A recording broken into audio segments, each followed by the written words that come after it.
Saudara, suatu ketika seorang bertanya kepada pemikir besar dari Mesir, Dr. Muhammad Imaroh, dengan pertanyaan yang bernada mengejek dan mengolok-olok. Kata dia, saya dengar Anda ingin sekali syariat Islam ini diterapkan. Nah, dengan menerapkan syariah, apakah Anda ingin membawa kami, waktu itu ya dikatakan oleh penanya, mundur ke belakang? Mendapat pertanyaan bernada merendahkan dan mengejek itu, menarik jika kita menyimak jawaban yang diberikan secara lugas oleh Dr. Imaroh.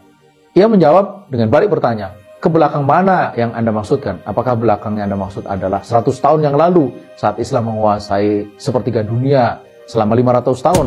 Atau maksud Anda lebih jauh lagi ke belakang di mana dinasti Mamalik menyelamatkan dunia dari ganasnya serbuan Mongol dan Tartar? Atau lebih jauh lagi ke belakang saat dinasti Abbasiyah menguasai paruh belahan dunia? Tanya Imaroh.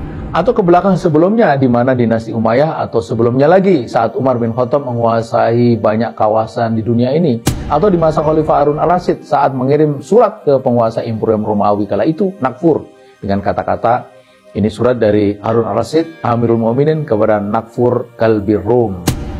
Atau ke belakang saat Abdurrahman ad-Dakhil bersama pasukannya berhasil menaklukkan Italia dan Prancis. Atau maksud Anda ke belakang adalah dalam bidang keilmuan, ketika ulama-ulama umat Islam pada waktu itu ya, seperti Ibnu Sina, Al-Farabi, Al-Khwarizmi, Ibnu Jairir, Ibnu Rus, Ibnu Khaldun dan lainnya mengajarkan dunia Arab dan dunia Barat tentang ilmu kedokteran, farmasi, arsitektur, ilmu falak dan sastra. Atau ke belakang maksud Anda dalam hal kehormatan ketika seorang Yahudi kafir mengerjai seorang muslimah hingga terlepas baju abayanya sampai ia berteriak histeris. Maka Khalifah Al-Mu'tasim mengirim ribuan pasukan untuk membalas apa yang dilakukan oleh orang Yahudi itu. Sementara hari ini puluhan, ratusan, bahkan ribuan kaum muslimah diperkosa, dilecehkan. Tak ada satupun pemimpin negeri muslim yang bergerak, tetap diam, tak berbuat apa-apa. Atau ke belakang maksud Anda saat kaum muslimin membangun universitas pertama di Spanyol yang menggemparkan Eropa kala itu. Sehingga saat itu pakaian jubah longgar besar dari Arab itu menjadi pakaian wisuda hingga sekarang di hampir semua universitas dunia. Dan di bagian atasnya yang disebut dengan toga itu ada topi datar, di mana dahulu itu dijadikan tempat meletakkan Al-Quran saat wisuda. Jadi belakang yang mana?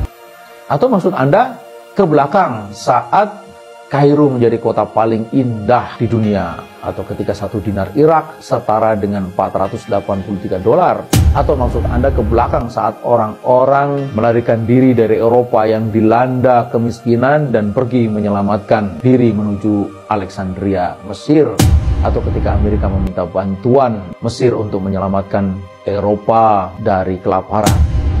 Jadi belakang yang mana, kata Imaroh. Tolong beritahukan kepada saya, kata Imaroh, mundur ke belakang yang mana yang Anda maksudkan. Nah, penanyanya hanya diam membisu, tak bisa menjawab, tak tahu lagi apa yang harus diucapkan. Saudara, inilah jawaban lugas. Menjawab lugas bila perlu agak sedikit menohok, dan kadang juga diperlukan untuk membuat ruang kesadaran. Kadang-kadang juga dengan ungkapan yang sedikit keras. Pikirkan, menginspirasi kita kan?